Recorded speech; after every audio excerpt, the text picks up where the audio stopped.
आशुतोष, आप ही बोलिए अब। आशुतोष पहले भी इस मुद्दे पर अपनी राय रख चुके हैं। अब जो आशुतोष ये 2-3 कदम पीछे इलेक्शन कमीशन ने खींचे हैं, हालांकि इसी कह रहा है कि हमने कोई कदम पीछे नहीं खींचे, ये तो हम 24 जून के हिसाब से चल रहे हैं। ये कदम खींचना तो स्वागत करना चाहिए ना इसका, तो आशुतोष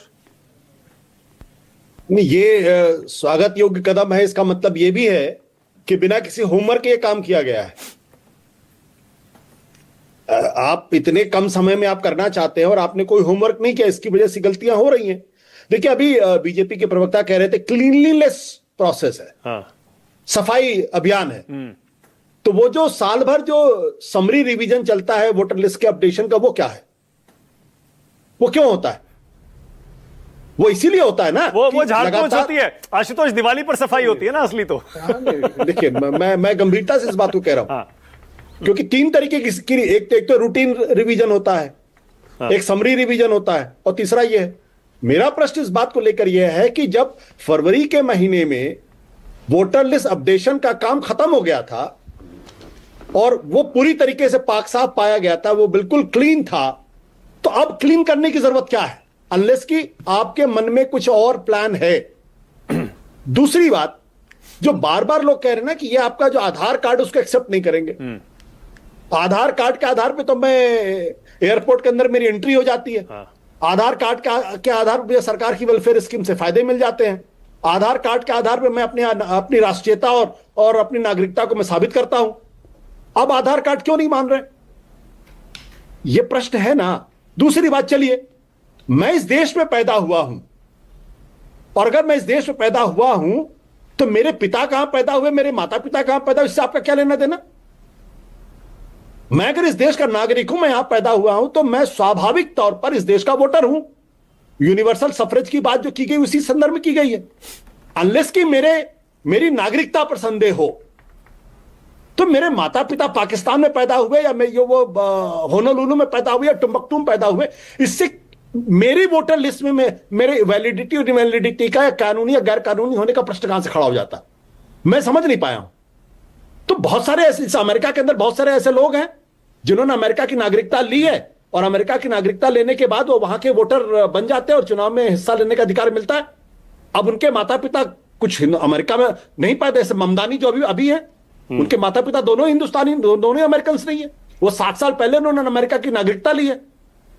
तो जो सभ्य समाज है उसका तो, डेवलप्ड सोसाइटी, उसका तो ये फर्ज बनता है ना कि जो भी वहां पैदा हुआ है वो ऑटोमेटिकली वहां का नागरिक है, और उसका आप सर्टिफिकेट मांग सकते हैं कि माता पिता का सर्टिफिकेट आप, और जो 2004 के बाद पैदा उनके माता पिता दोनों का सर्टिफिकेट आपको चाहिए।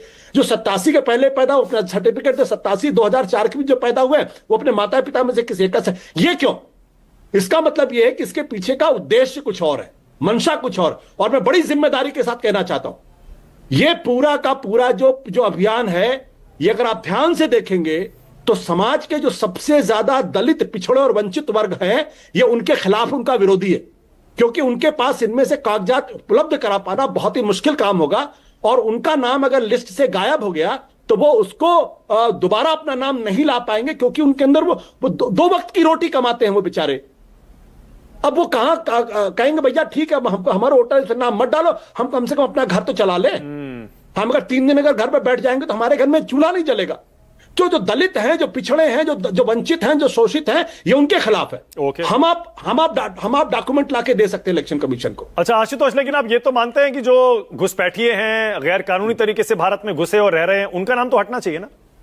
बिल्कुल हटना चाहिए, लेकिन उसके पहले भारत सरकार को यह एफिडेविट देकर देना चाहिए कि वो इस देश के अंदर जो घुसपैठिए आ रहे हैं उसको रोकने में नाकामयाब रही है। भाई, आप 2014 के पहले मनमोहन सिंह की सरकार को जिम्मेदार ठहराते थे कि आप बांग्लादेशी को लेकर आ गए। 11 साल से तो आपकी सरकार है, बीएसएफ आपके अंडर में, सीआरपीएफ आपके अंडर में है, और आधे से ज्यादा राज्यों के अंदर भारतीय जनता पार्टी की सरकार है। जरा कोई लिस्ट है उनके पास कि कितने बांग्लादेशी इस देश के अंदर घुस के आए, उनको आइडेंटिफाई किया गया और उनको बांग्लादेश भेज दिया गया? ऐसा कोई अभी तक ऐसी कोई लिस्ट बनी? अगर आपके नॉलेज में तो मुझे बता दी, मेरे पास तो नहीं लिस्ट है। आप आशुतोष ये कह रहे हैं जो समय समय पर रिवीजन चलता रहता है और जो अभी तक होता भी आया है वो काफी है, ये स्पेशल रिवीजन की कोई जरूरत नहीं है। मानक एक बात स्पष्ट समझ लीजिए, अगर वो रिवीजन गलत है तो उन अधिकारियों के खिलाफ कार्रवाई होनी चाहिए जो इस देश के अंदर साफ तरीके से रिवीजन। इसका मतलब ये क्या, 2003 के बाद से जितने चुनाव हैं उनमें जो भी रिवीजन लिस्ट बनी है या जो भी समरी लिस्ट बनी है उस पर आपको यकीन नहीं है, इसका मतलब वहां गड़बड़ हुआ है। अगर गड़बड़ हुआ तो उसके लिए कौन जिम्मेदार है? कौन सा अधिकारी जिम्मेदार है? कौन एसडीएम जिम्मेदार है? कोई किसी की जिम्मेदारी तय होगी या अचानक आप एक दिन उठ के बोले नहीं कल से समरी रिवीजन कर देंगे हम? तो ये मैं फिर कह रहा हूं, ये दलित, पिछड़ा और वंचित, शोषित जो समाज के लोग हैं, जो 2 वक्त की रोटी कमाते हैं, जो महीने में 5,000 रुपए कमाते हैं, ये उनके खिलाफ है। मोहम्मद अमीन साहब